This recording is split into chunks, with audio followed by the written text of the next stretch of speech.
Samantala, patong-patong na arrest warrant ang inilabas ng Sandigan Bayan laban kina Senador Dante Marcoleta at dating Congressman Mike Defensor dahil sa paglabag sa Presidential Decree 46 at plunder. Pinatawa ng 30,000 pesos na piyansa ang dalawa na nakakulong ngayon sa Quezon City Jail at Camp Crame. Narito ang balita. Lunes, July 6 nang arestuhin ng mga otoridad sina Senador Dante Marcoleta, dating mambabatas Mike Defensor at dalawa pang individual para sa non-bailable case na plunder. Kaugnay ito ng 75 million pesos na campaign donation kay Marcoleta ilang buwan bago siya tumakbo bilang senador noong 2025. Ang nasabing donasyon hindi rin umano nakadeklara sa Statement of Contributions and Expenditures o SOSE ni Marcoleta.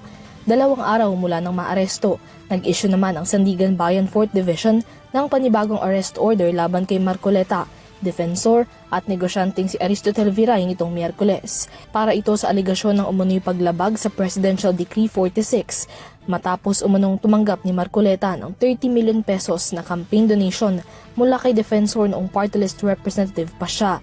Ipinagbabawal ng PD No. 46 ang pagtanggap ng mga public officials ng gifts o regalo mula sa mga pribadong individual.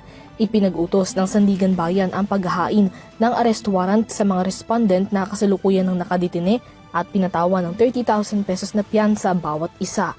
Kasalukuyang nakadetine si Defensor sa New Quezon City Jail habang nananatili naman si Marcoleta sa Philippine National Police General Hospital.